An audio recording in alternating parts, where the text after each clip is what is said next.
राम राम दोस्तों, मैं आज आपको पश्चिमी घाट पर्वतमाला की सैर करवाता हूँ।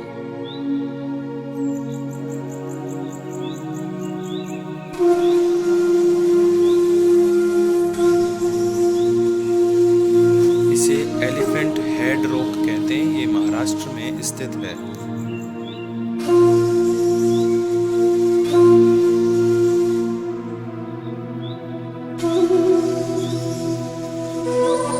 यह पंचगनी है, जो कि महाराष्ट्र में स्थित एक खूबसूरत पर्यटन स्थल है। यह अजंता की पहाड़ियों में स्थित प्रसिद्ध बौद्ध गुफाएं हैं।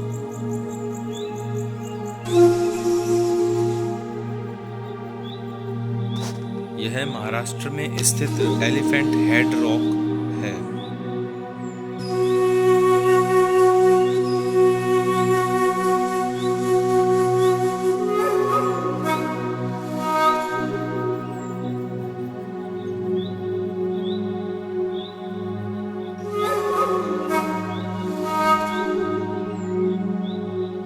साइलेंट वैली यह केरल में स्थित है और एक नेशनल पार्क भी है।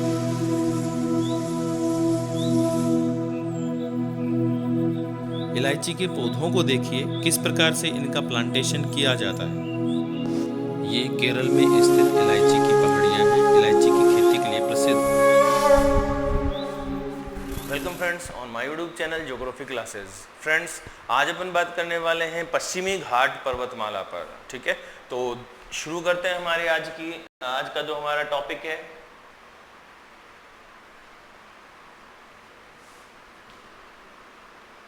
ये मान लीजिए हमारे प्रायद्वीपीय भारत का पश्चिमी तटवर्ती क्षेत्र है। पश्चिमी तटवर्ती क्षेत्र, ठीक है।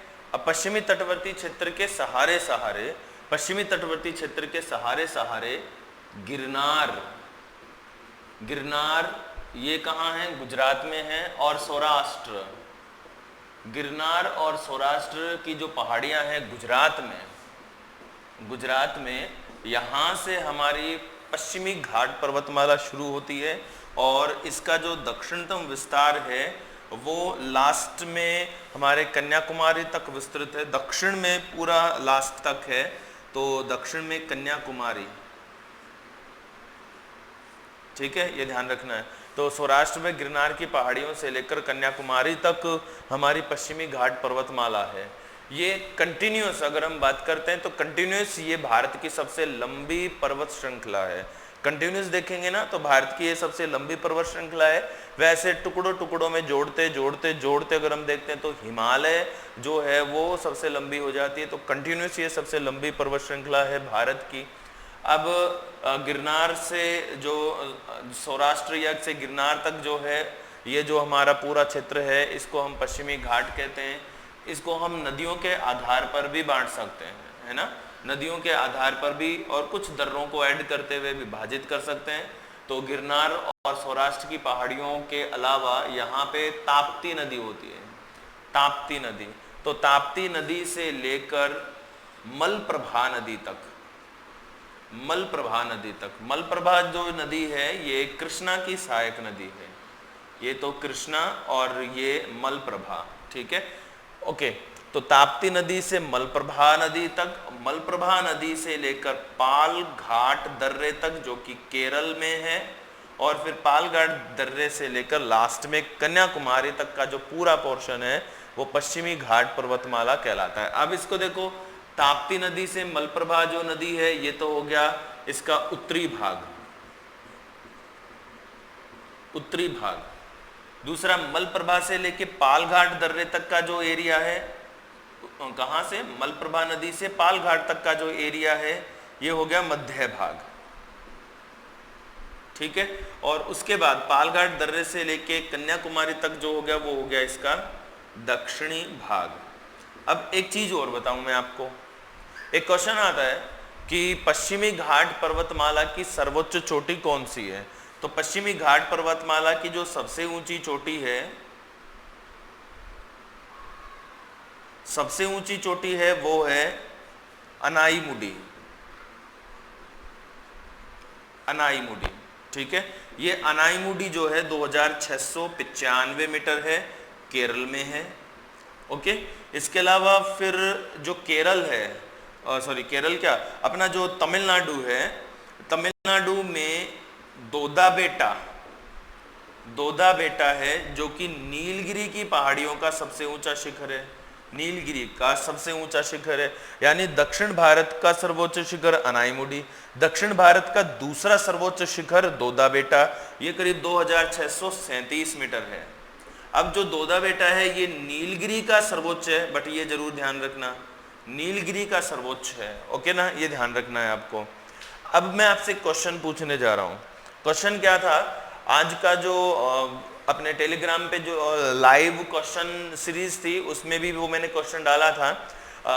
जो टेलीग्राम का चैनल है जहाँ पे आपको लाइव क्वेश्चंस मिल रहे हैं, उसका नीचे डिस्क्रिप्शन में मैं आपको लिंक छोड़ रहा हूँ, वहाँ पे आप जाके उसे सब्सक्राइब कर लेंगे, ठीक है। और हर टॉपिक जो मैं यहाँ पढ़ा रहा हूँ उसके दूसरे दिन, ठीक है, उसके दूसरे दिन उसी क्वेश्चन उसी टॉपिक से संबंधित 10 क्वेश्चन मैं आपको डालूंगा हर दूसरे दिन, ठीक है। तो आप कंटिन्यू बने रहना यहाँ पे और वहाँ, यानी यूट्यूब पर भी मेरे साथ और टेलीग्राम पर भी, ओके।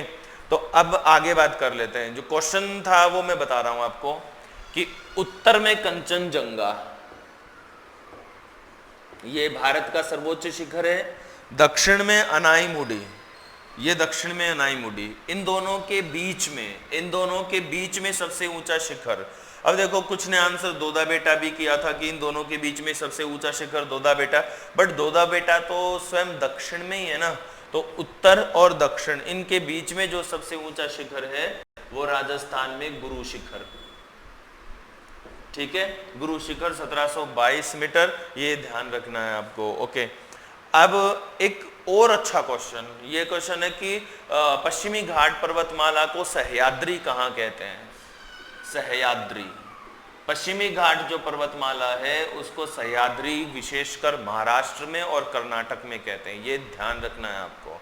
अब एक और अच्छा क्वेश्चन आता है कि पश्चिमी घाट पर्वतमाला का सर्वोच्च शिखर, आपको आंसर देना है अनाईमुडी।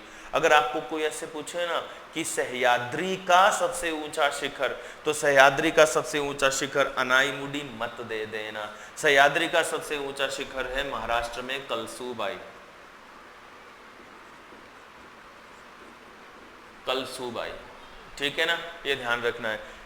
अब अपन ने बात कर ली कलसूबाई, सह्याद्री का सबसे ऊंचा शिखर, यानी पश्चिमी घाट पर्वतमाला के उत्तरी भाग की सबसे ऊंची चोटी कलसूबाई। मध्य भाग की जो सबसे ऊंची चोटी है वो कर्नाटक में है मुलानगिरी, कर्नाटक में मुलानगिरी। और इस पश्चिमी घाट पर्वतमाला के दक्षिणी भाग की जो सबसे ऊंची चोटी है वो जानते ही हैं आप, अनाईमुडी, ठीक है, ओके। अब इस पर कुछ विशेष बातें हैं, हम उनको देख लेते हैं और उसके बाद फिर आगे हम बात करेंगे। देखो, तो जो उत्तरी सह्याद्री है, इस उत्तरी सह्याद्री में हमें जो मुख्य पर्वत श्रृंखलाएं देखने को मिलती हैं छोटी छोटी, उनमें हमें देखने को मिलता है कलसूबाई के अलावा नासिक की पहाड़ियां यहाँ पे इम्पोर्टेंट हैं, ठीक है। यह नासिक की पहाड़ियों के अलावा यहाँ पे महाराष्ट्र में जो बौद्ध गुफाएं हैं, बौद्ध गुफाएं बता सकते हैं कहाँ पर हैं?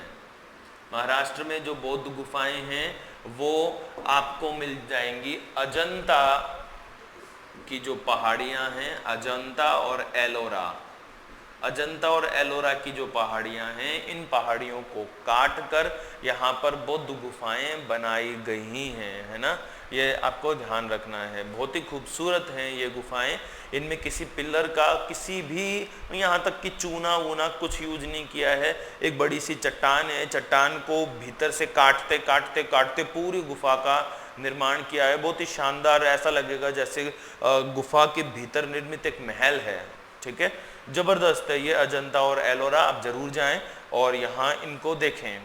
नासिक की पहाड़ियाँ हैं, इसके अलावा यहाँ पे काफ़ी प्रसिद्ध पर्यटक क्षेत्र है महाबलेश्वर।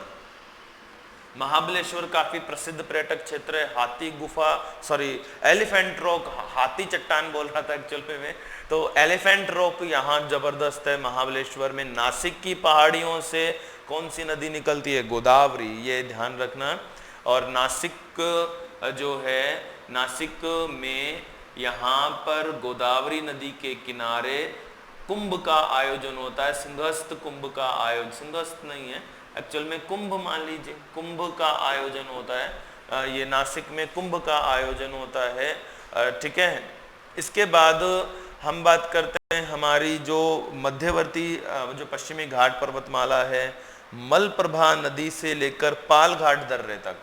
सबसे ऊंचा शिखर मुलानगिरी है, लेकिन यहाँ पे अन्य जो कुछ चोटियां हैं उनमें कुद्रेमुख, पुष्पागिरी, बाबा बूदन, कुद्रेमुख, पुष्पागिरी, बाबा बूदन, ये यहाँ की प्रमुख चोटियां हैं। ये जो मध्यवर्ती भाग है ये सभी की सभी कर्नाटक में है, ये जरूर ध्यान रखना। ये जो भी है ना मध्यवर्ती जो भाग है, सभी के सभी काफी फेमस हैं लोहा उत्पादन के लिए, लोहा उत्पादन के लिए फेमस है, लोह अयस्क उत्पादन के लिए प्रसिद्ध हैं, ये आप ध्यान रखना है, ठीक है। इसके अलावा बाबा बूदन के बारे में एक बहुत शानदार बात बताता हूँ आपको। एक अरब फकीर थे, फकीर का नाम था बाबा बूदन, ठीक है। बाबा बूदन को ना कॉफी बड़ी पसंद थी, कॉफी आप जानते हो ना, कॉफी बड़ी पसंद थी, ठीक है।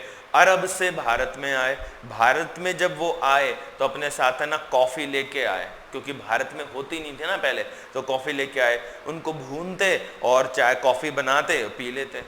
बीज जब खत्म होने वाले लगे कि यार वापस अरब जाना पड़ेगा, क्यों ना मैं इन कच्चे जो बीज हैं, बिना भुने हुए बीज हैं, इनको यहाँ पे बो दूं, ठीक है। और बाबा बूदन ने कर्नाटक की इन पहाड़ियों में कहवा की खेती शुरू कर दी, कॉफी की खेती शुरू कर दी, कॉफी कहवा, कहवा कॉफी, ठीक है, इनकी खेती शुरू कर दी। और जब खेती हुई, जब कॉफी का उत्पादन हुआ, यहाँ पे भारतीयों ने यानी अपन ने जब उसको यूज किया होगा, जब टेस्टी लगी होगी, बोला यार मस्त है, तब उसका बड़े पैमाने पर उत्पादन शुरू हुआ। और वास्तव में फिर क्या हुआ कि इन पहाड़ियों को बाबा बूदन के नाम से ही जानने लग गए, उस समय भी और आज भी, ठीक है। ये बड़ी खास बात है, ध्यान रखना। अब बात रह जाती है हमारे दक्षिण भाग की, तो दक्षिण भाग में कुछ बड़े पर्यटक केंद्र हैं। इन पर्यटक केंद्रों में अनाईमलाई क्षेत्र है, नीलगिरी क्षेत्र है, अगस्त्यमलाई है, उट्टकमंडल है, उट्टकमंडलम, ये काफ़ी प्रसिद्ध क्षेत्र हैं। उट्टकमंडलम, अनाईमलाई, नीलगिरी, अगस्त्यमलाई, उट्टकमंडलम, ठीक है, ये ध्यान रखना है। उट्टकमंडलम का एक और नाम है ऊटी भी कहते हैं इसको, ऊटी भी कहते हैं, है ना। अब अनाईमलाई जो क्षेत्र है और नीलगिरी जो क्षेत्र है, दोनों की एक कंबाइंड विशेषता बता रहा हूँ। ये चाय उत्पादन के लिए फेमस है, मतलब दक्षिण भारत में जहाँ चाय की खेती होती है उनमें नीलगिरी और अनाईमलाई ही आते हैं, ठीक है, ये ध्यान रखना। इसके अलावा नीलगिरी और अनाईमलाई, ठीक है, सॉरी अनाईमलाई नहीं, नीलगिरी और अगस्त्यमलाई, ये दोनों भारत के जैव मंडल भी हैं, भारत के जैव मंडल भी हैं, दोनों के दोनों यूनेस्को के द्वारा मान्यता प्राप्त हैं। उट्टकमंडलम, ऊटी, ये एक बहुत ही शानदार हनीमून डेस्टिनेशन है भाई, ये ध्यान रखना, क्योंकि बहुत ही शांत जगह है। हनीमून डेस्टिनेशन के लिए काफ़ी फेमस है भाई। जो फैमिलीज होती हैं वो कहाँ जाती हैं, नॉर्थ इंडिया में, शिमला में, लद्दाख में, उत्तराखंड के बड़े जो नैनीताल, मसूरी, चक्रोता, रानीखेत है, वहाँ पे जाते हैं बच्चों के साथ। लेकिन जो अकेले होते हैं ना वो कहाँ जाते हैं, ऊटी, क्योंकि डिस्टर्ब करने वाला नहीं होता ना, और मतलब कोई दूर दूर तक आपको कोई भी नहीं मिलेगा, तो ये स्थिति रहती है ऊटी की। उट्टकमंडलम ये काफ़ी प्रसिद्ध है, तमिलनाडु में है, नीलगिरी तमिलनाडु, अनाईमलाई केरल और तमिलनाडु की सीमा पर, अगस्त्यमलाई केरल में तमिलनाडु की सीमा के सहारे ये स्थित हैं। एक और अच्छा स्थान है तमिलनाडु में, Kodai canal, Kodai canal. Kodai canal Tamil Nadu का एक प्रसिद्ध हिल स्टेशन तो है ही, साथ ही में यहाँ पे सौर वेधशाला भी है, सौर वेधशाला, सौर वेधशाला है जहाँ पे ग्रहों की गतियों का अध्ययन किया जाता है। ठीक है, ये ध्यान रखना। तो रीड लेवल सेकंड के अकॉर्डिंग अपन ने बहुत अच्छे से इस पे बात की है। कोई भी क्वेश्चन होता है तो आप बेझिझक कमेंट करें। कमेंट अगर नहीं हो पा रहा है तो हमारे टेलीग्राम पर जो लाइव चैट होती है उसे ज्वाइन करें। नीचे लिंक मैं डिस्क्रिप्शन में डाल रहा हूँ, आप निश्चित रूप से ज्वाइन करें उसे। वहाँ पे किसी भी क्वेश्चन से संबंधित जो आपको शंकाएं हैं उन सबको तुरंत वहाँ पे दूर करेंगे। मैं हूँ, 2-3 एडमिन और हैं जो ज्योग्राफी और अन्य सब्जेक्ट से रिलेटेड हैं, वो आपके क्वेश्चन को पूरी तरह से वेरीफाई करके आपको बताएंगे। ओके, अब देखो ये जो पश्चिमी घाट पर्वतमाला है, इस पश्चिमी घाट पर्वतमाला में काफ़ी प्रसिद्ध क्वेश्चंस हैं दर्रों पे। जो दर्रे हैं उन दर्रों की एक बार हम बात कर लेते हैं जो हमारे आने वाले हैं। सौराष्ट्र और गिरनार पे शायद हम बात करना भूल गए। सौराष्ट्र और गिरनार की जो पहाड़ियां हैं गुजरात में हैं और ये काफ़ी फेमस है एशियाई शेरों के लिए। आप तो जानते ही हैं ना कि अगर क्वेश्चन बनता है कि एशियाई शेरों की भूमि किसे कहा जाता है तो आप आंसर क्या देंगे? गिर गुजरात। गिर नेशनल पार्क गुजरात एशियाई शेरों की भूमि कहलाता है। ओके, अच्छा एक क्वेश्चन बता दो, the land of tiger, land of tiger किसको कहते हैं? कमेंट बॉक्स में आप जरूर बताएंगे लैंड ऑफ टाइगर किसे कहते हैं। ठीक है, हिंट मैं देना चाहूँ तो दूं क्या? लैंड ऑफ टाइगर ये ना हमारे राजस्थान में है, ये हिंट है। अब आपको बताना है कि राजस्थान की कौन सी है जो लैंड ऑफ टाइगर कहलाती है। ओके, अब देखो इसके जो दर्रे हैं उन दर्रों पे हम बात करते हैं। एक दर्रा आता है थाल घाट।